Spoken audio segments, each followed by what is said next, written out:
اللہ نور السماوات والارض مثل نوره كمشكاة فيها مصباح المصباح في زجاجة الزجاجة كأنها كوكب دري يوقد من شجرة مباركة زيتونة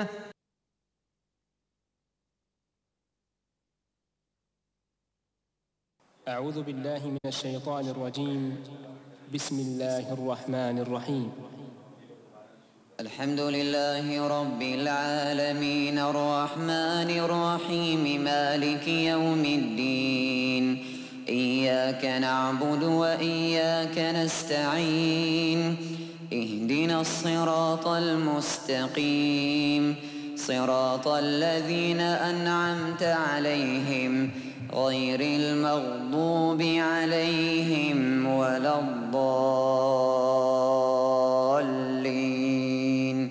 آمین۔ ہماری آج کی گفتگو کا موضوع ہے ذکر الہی، اللہ کو یاد کرنا۔ اللہ تعالیٰ کو یاد کرنا خوبصورت ترین کاموں میں سے ایک کام ہے، بہترین عبادات میں سے ایک عبادت ہے۔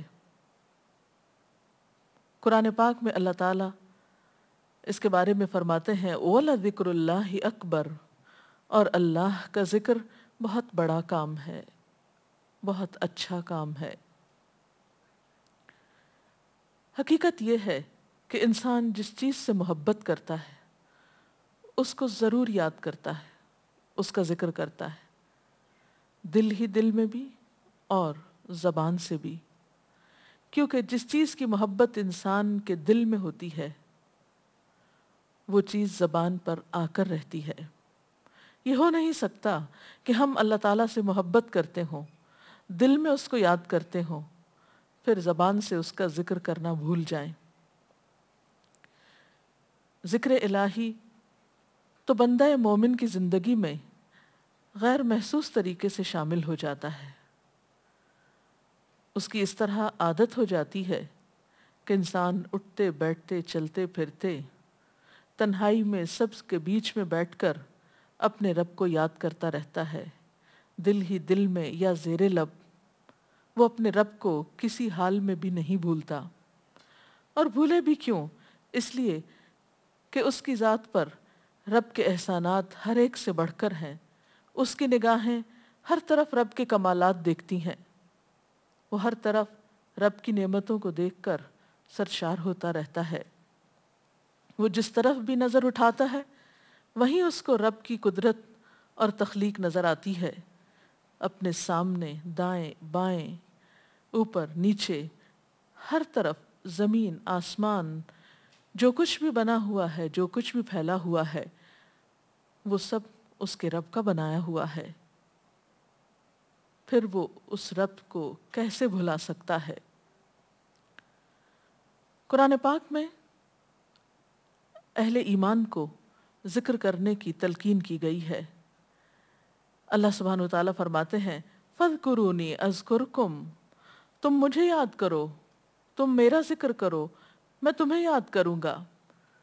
ایک اور جگہ پر فرمایا وَاذْكُرْ رَبَّكَ فِي نَفْسِكَ تَضَرُّعًا وَخِيفَةً وَدُونَ الْجَهْرِ مِنَ الْقَوْلِ بِالْغُدُوِّ وَالْآصَالِ وَلَا تَكُن مِّنَ الْغَافِلِينَ، اور اپنے پروردگار کو دل ہی دل میں عاجزی اور خوف کے ساتھ اور آہستہ آواز سے صبح و شام یاد کرتے رہو، اور دیکھنا غافل نہ ہونا، یعنی رب کی یاد سے کبھی بھی غفلت اختیار نہ کرنا۔ ایک اور جگہ پر فرمایا وَاذْكُرُوا اللَّهَ كَثِيرًا لَعَلَّكُمْ تُفْلِحُونَ، اور اللہ کا ذکر کرو کثرت کے ساتھ، بہت زیادہ۔ کیوں؟ لعلکم تفلحون، تاکہ تم فلاح پاؤ، کامیاب ہو جاؤ۔ اس سے پتہ چلتا ہے کہ اللہ تعالیٰ کو یاد کرنا کامیابی کی علامت ہے، اللہ کے ذکر میں کامیابی کی ضمانت ہے۔ مومن مردوں اور عورتوں کی صفت قرآن پاک میں یہی بیان کی گئی ہے کہ وہ بہت زیادہ اللہ کا ذکر کرنے والے ہوتے ہیں۔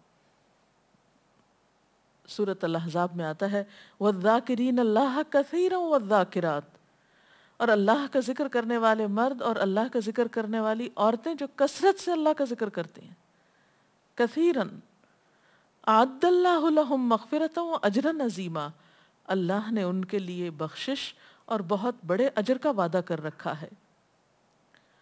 اور پھر یہ کہ ذکر کرنے کے لیے کوئی خاص وقت مقرر نہیں، انسان ہر حال میں ذکر کر سکتا ہے، ہر وقت میں ذکر کر سکتا ہے۔ نبی صلی اللہ علیہ وسلم کے بارے میں آتا ہے کان یذکر اللہ فی کل احیانہ، آپ ہر وقت میں یعنی ہر قسم کے وقت میں، یعنی دن میں یا رات میں، صبح میں یا شام میں اللہ کا ذکر کیا کرتے تھے۔ حدیث پاک میں آتا ہے، حضرت ابو موسیٰ اشعری سے روایت ہے، مثل الذی یذکر ربہ والذی لا یذکرہ مثل الحی والمیت، رواہ البخاری۔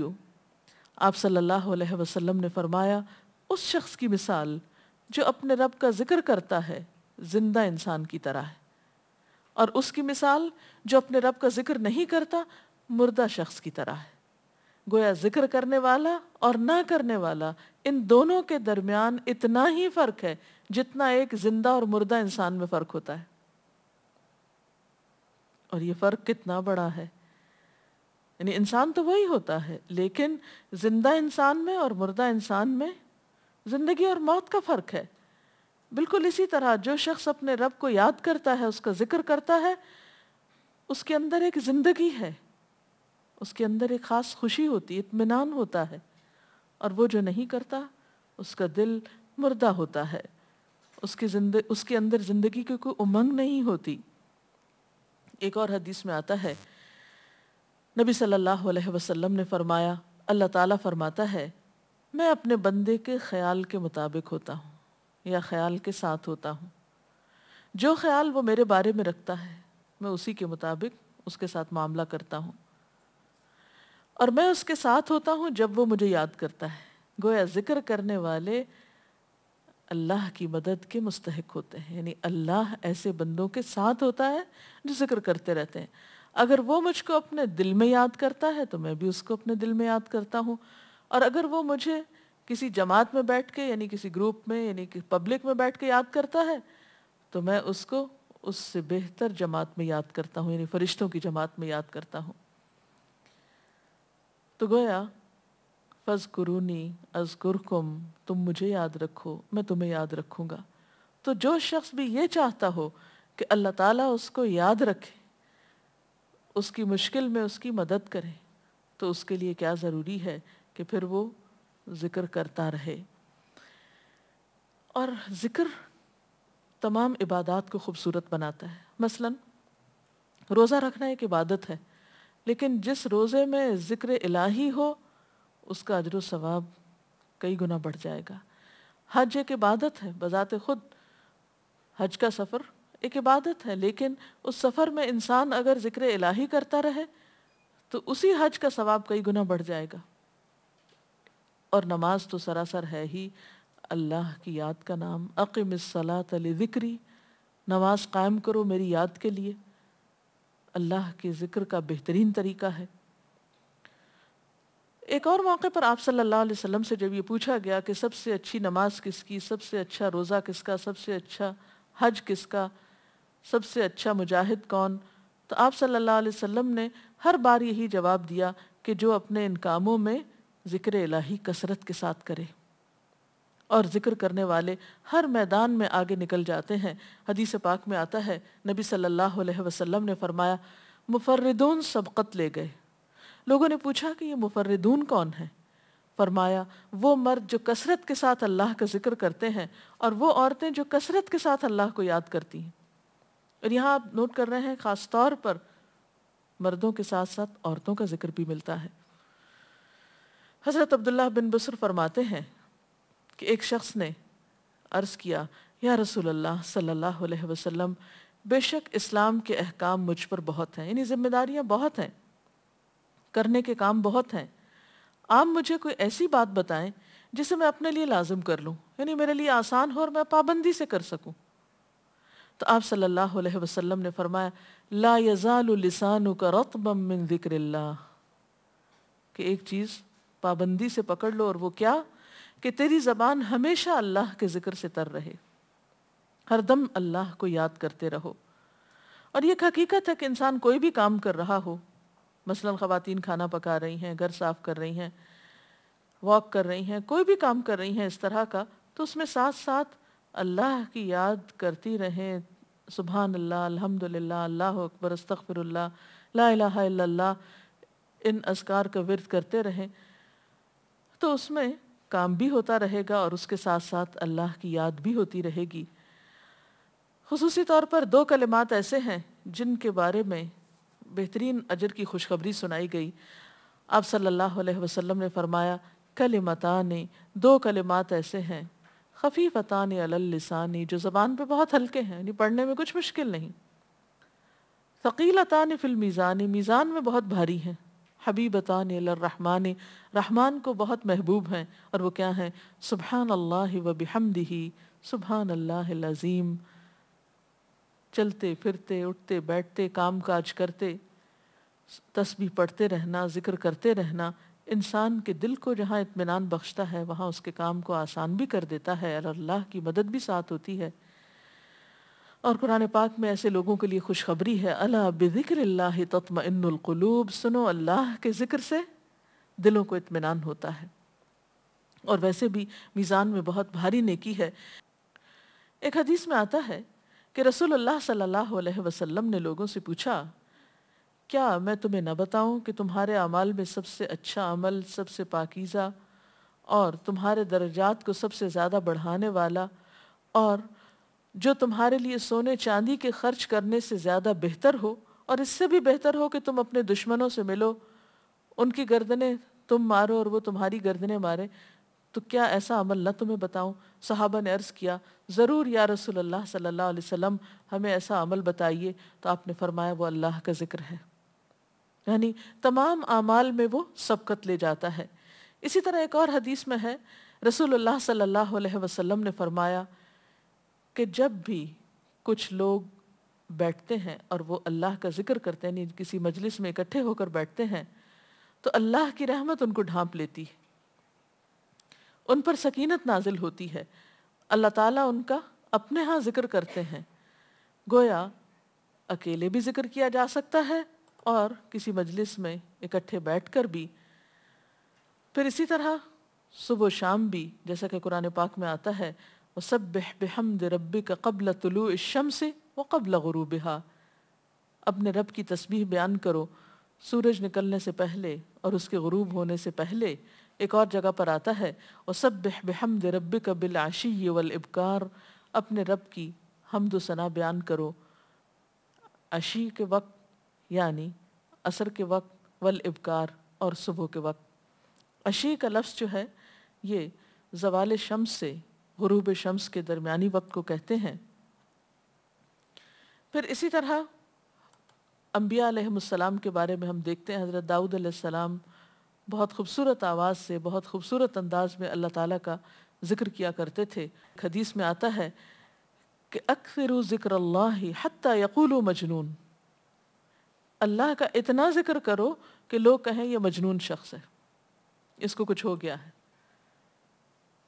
اور حقیقت میں اللہ کا ذکر کرنے والے مجنون نہیں ہوتے، کیونکہ وہ ایک بہت بڑے نفع کا سودا کر رہے ہوتے ہیں۔ لوگوں کی نگاہوں میں ہو سکتا ہے کہ وہ بہت ان کے پسندیدہ نہ ہوں، لیکن اللہ کے محبوب ہوتے ہیں۔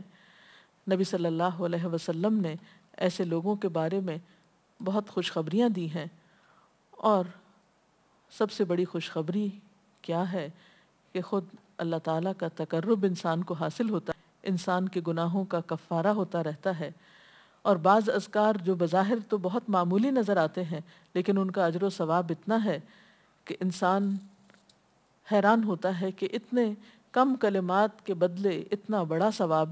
جیسے نبی صلی اللہ علیہ وسلم نے فرمایا کہ الحمدللہ کہنا میزان کو بھر دیتا ہے۔ اب الحمدللہ 2 لفظ ہیں، لیکن جو شخص دل سے اس کو ادا کرتا ہے، تملا المیزان، میزان بھر جاتا ہے اس سے۔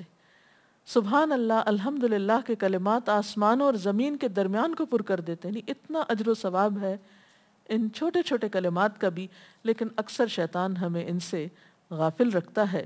تو ضرورت اس بات کی ہے کہ ہم کثرت کے ساتھ اللہ کو یاد کرنے والے ہوں تاکہ ہمارے دین و دنیا کے کام سنور جائیں اور آخرت میں اللہ کے محبوب اور مقرب بندوں میں ہمارا شمار ہو۔ اگر اس سلسلے میں آپ کے ذہن میں کوئی سوال ہے تو آپ کر سکتے ہیں۔ جی آپ پوچھیں۔ محترم ڈاکٹر صاحبہ، ہمیں آپ بتائیں گے کہ مسنون اذکار کی طرف ہمیں رہنمائی فرمائیے۔ بہت سی کتابیں ایسے ہیں جس میں نبی صلی اللہ علیہ وسلم سے ہر موقع کی مناسبت سے اذکار مذکور ہیں۔ مثلا آپ دیکھیے کہ آپ صلی اللہ علیہ وسلم جب نیند سے بیدار ہوتے تھے تو اس وقت اللہ تعالیٰ کے ذکر سے دن کا آغاز کرتے تھے۔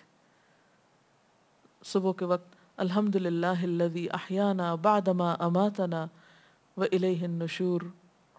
پھر اسی طرح بستر سے اٹھنے کے بعد انسان اپنے قضاء حاجت کے لیے اگر واش روم میں جاتا ہے تو اس وقت بیت الخلاء میں داخل ہونے کے وقت کا ذکر ہے۔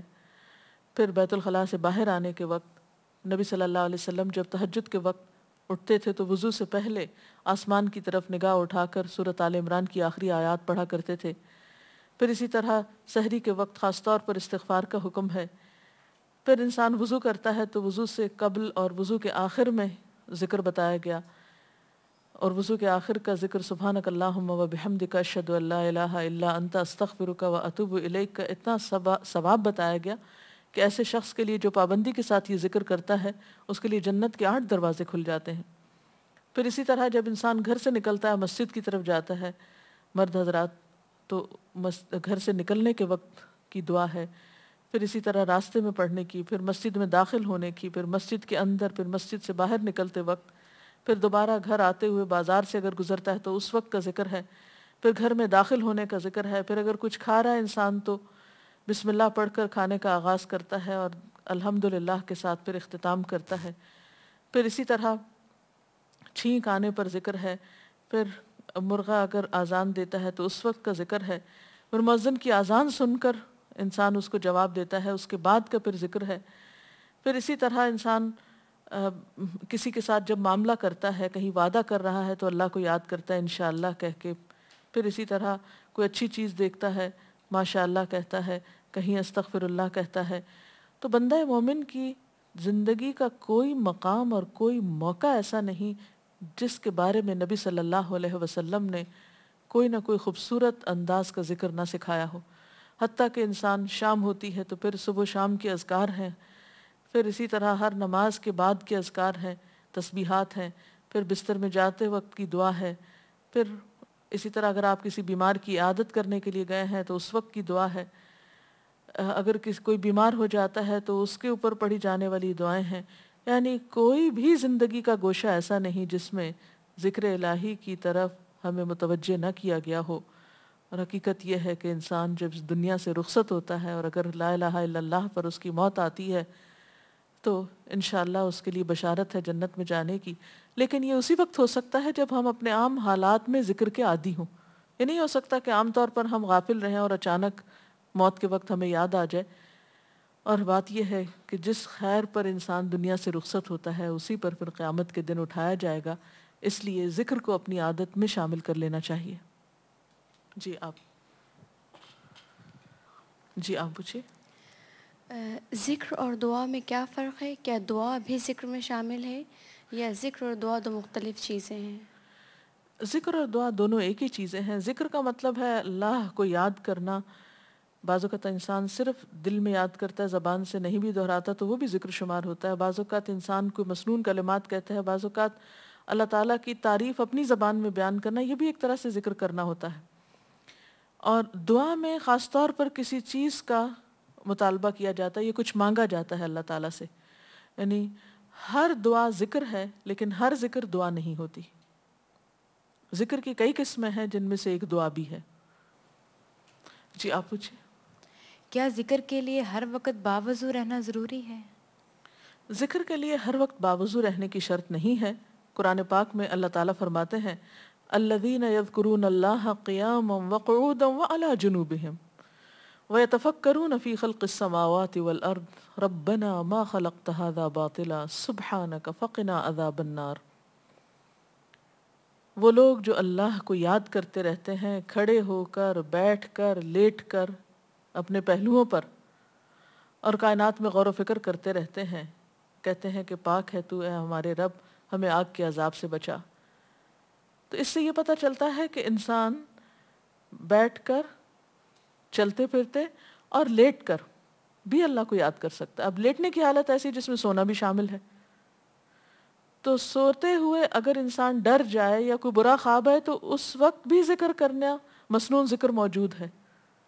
یعنی اس وقت بھی نبی صلی اللہ علیہ وسلم نے دعا مانگنے کا طریقہ بتایا کہ اب کیا پڑھو، تاکہ تم اس خواب کے خوف سے، اگر کوئی ناپسندیدہ خواب ہے تو اس سے باہر آ جاؤ. تو اب آپ دیکھیں کہ سو کر تو وضو باقی نہیں رہتا، اور اگر اللہ کی یاد کے ساتھ ہر وقت باوضو ہونے کی شرط ہوتی تو پھر تو شاید ہی کوئی ذکر کر سکتا ہر وقت، کیونکہ ایک مشکل کام ہے. وضو نماز کے لیے شرط ہے، نماز وضو کے بغیر نہیں ہوتی، لیکن ذکر آپ وضو کے بغیر کر سکتے ہیں، اور اس میں درود شریف بھی شامل ہے، آیت کریمہ بھی شامل ہے. ہاں افضل ہے اگر آپ کو توفیق اللہ نے دی کہ آپ وضو کے ساتھ ہیں اور وضو کے ساتھ ذکر کریں، لیکن اگر باوضو نہیں ہے تو ذکر سے آپ کو کوئی چیز روک نہیں سکتی، الا یہ کہ آپ بیت الخلاء میں ہیں، اس وقت ذکر نہیں کرنا چاہیے. ادروائز آپ عام روٹین کے نارمل کاموں میں اللہ تعالیٰ کو یاد کر سکتے ہیں، خواہ وضو سے ہوں یا بغیر وضو کے ہوں. جی آپ. قرآن پاک جو ہم پڑھ رہے ہوتے ہیں تو کیا ضروری ہے کہ ہم بہت پراپرلی بیٹھ کر پڑھیں، یا ہم ٹیک لگا کے، یا ہم اپنے بستر پہ بھی پڑھ سکتے ہیں؟ افضل تو یہی ہے، پسندیدہ یہی ہے کہ انسان با ادب بیٹھے. لیکن اگر آپ قرآن پاک کا کچھ حصہ زبانی یاد کیے ہوئے ہیں، کچھ صورتیں ایسی آپ کو آتی ہیں اور آپ چلتے پھرتے ان کی دہرائی کرنا چاہتے ہیں تو ایسا بھی کر سکتے ہیں. اجتماعی ذکر کی کیا کیا صورتیں ہو سکتی ہیں؟ اجتماعی ذکر میں قرآن پاک کا پڑھنا، پڑھانا، سیکھنا، سکھانا، اس کو یاد کرنا، یہ تمام چیزیں آتی ہیں. اس کے ساتھ ہی آج کا پروگرام کا وقت ختم ہوتا ہے. اجازت چاہتے ہیں. السلام علیکم ورحمۃ اللہ وبرکاتہ. اللہ اکبر، اللہ اکبر، لا الہ الا اللہ، اللہ اکبر، اللہ اکبر وللہ الحمد.